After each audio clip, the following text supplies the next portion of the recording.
Hi guys. So I want to talk right now about the thing that we do every day, twice a day. Sometimes others are more often, I guess. I want to talk about toothpaste, and your mouth is one of the dirtiest parts of your body, not just what comes out of it, but what goes in it, and it's warm. It's a breeding ground for bacteria, and you know, and just it's usually if you're like me, it was open, talking, and just things going into it, right? So let's talk about brushing your teeth. For me, again, this was never really on my radar. Um, until I really started paying attention to what I was putting in my body, and what I was putting on my system. Right, so your gums, just like your skin, are absorbing everything, and I mean, what's in your? I don't even have regular toothpaste to read because it was one of those quick wins, like get out of my house sort of thing. It's just like my deodorant, that thing had to go, right? Toothpaste was up there too because there are things in toothpaste. Doesn't matter what kind, Crest, Colgate, the Arm& Hammer baking soda kind. Like some people say that they find a natural one. So I want to talk to you about what are some ingredients that you should avoid, because some of you I know have a natural toothpaste. So I want to talk about some ingredients to avoid. And then, of course, give you a DIY recipe and tell you a little bit about what I do. So, yeah, because some of the things that are in regular toothpaste, you don't even want to feed to your enemies, let alone feed it to yourself every day. So I'm just going to got my notes here. So some of the ingredients that you want to make sure that you avoid in your toothpaste. So even grab your natural one right now and have a look. Basically any artificial coloring, it's not needed. But it's there sometimes, especially in kids' toothpaste. But these are known cancer-causing agents. They can cause, and kids' toothpaste is sometimes the worst just because it has so much sugar in it too. So not only does the dye, the coloring, plus the sugar both linked to behavior issues, rashes, all kinds of stuff, right? So really pay attention to your kids' stuff too. And I know I hear some parents say, well, I have to get my kids to brush their teeth. It's the only way. I basically just took my kids' stuff away. My youngest has only ever been brushing with my stuff, so she doesn't know any different. But I just took it away and said, this is what we're using, and they eventually will get used to whatever you are, just like anything, right? They'll get used to it. So artificial coloring, stay away from that. Artificial flavoring, catching my drift. Anything artificial, you want to stay away from it. There's lots of ways that you can naturally flavor something, because some of the ingredients in the DIY recipe that I'm going to give you don't taste great, right? So I'll give you some things that you can naturally flavor with. Fluoride. So although, and you hear people say, well, we have fluoride in our water, and it helps prevent cavities and all that kind of stuff. There's a safe, there's not a safe amount, but the amount typically that they have in toothpaste is an unsafe amount, and it can still do not great things for your teeth. So you want to avoid that. Glycerin. Glycerin is, it's safe to consume, I guess, but it's not needed, again, in your toothpaste, so avoid it. Hydrogen peroxide.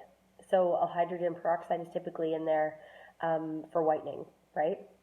And you can find ones that are consumable hydrogen peroxide, but there's other things that it takes a long time if you're, using that to whiten your teeth, and there's other things that you can do that aren't going to damage the tissue around your mouth too, right? Because that's the thing. We say brushing our teeth. Well, guess what else you have in your mouth? Your gums, your tongue.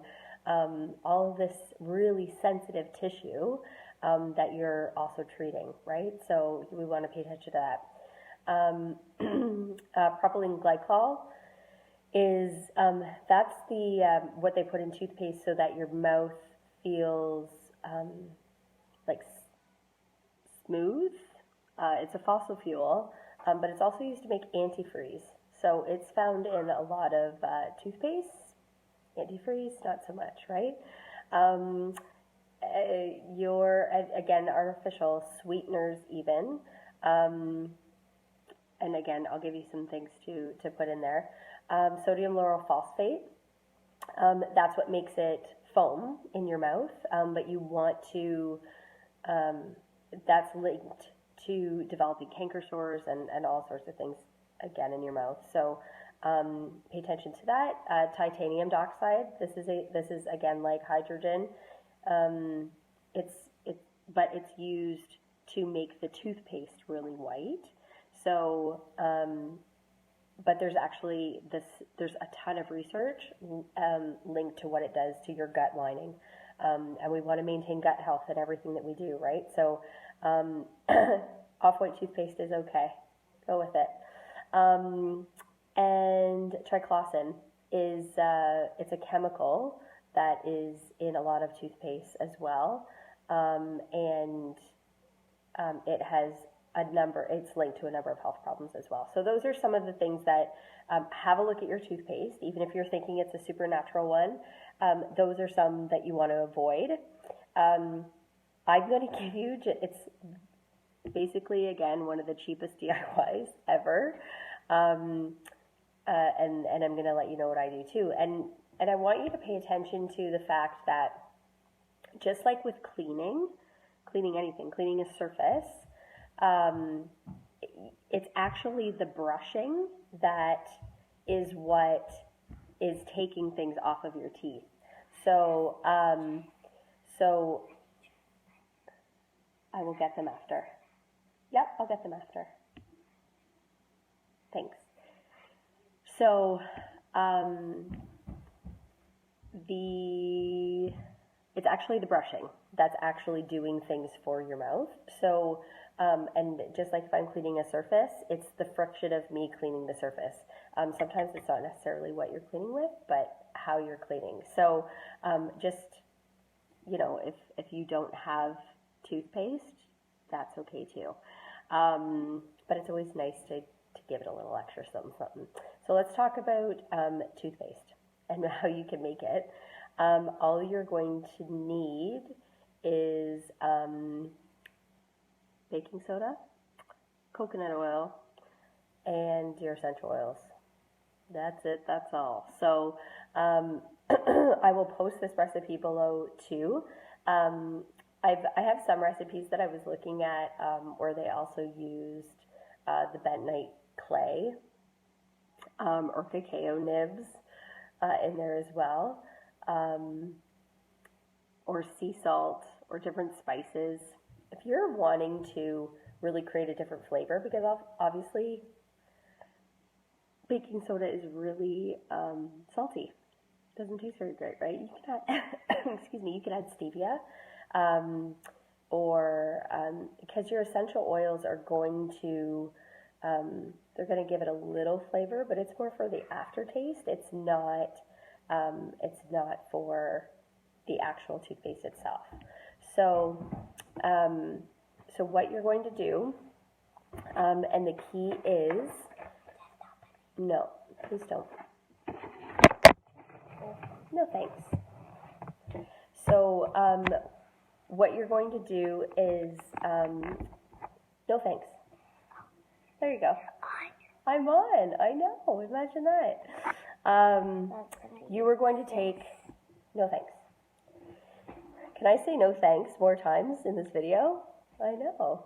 Can you imagine how little of a person I'm talking to right now? So 4 tablespoons of coconut oil, 2 to 4 tablespoons of baking soda, or if you want to do the combination of baking soda and sea salt. You can also do some of the optional items in there are the adding in actual spices such as clove or cinnamon, like shaving it in. But those are definitely the essential oils that I would recommend too. So I love cinnamon, peppermint, On Guard, 100% in my mouth. So how to make it are place the coconut oil in a container. You basically just add the baking soda in, and then add about 20 drops of essential oil into it. Mix it all together, put it on your toothpaste, and go to town, right?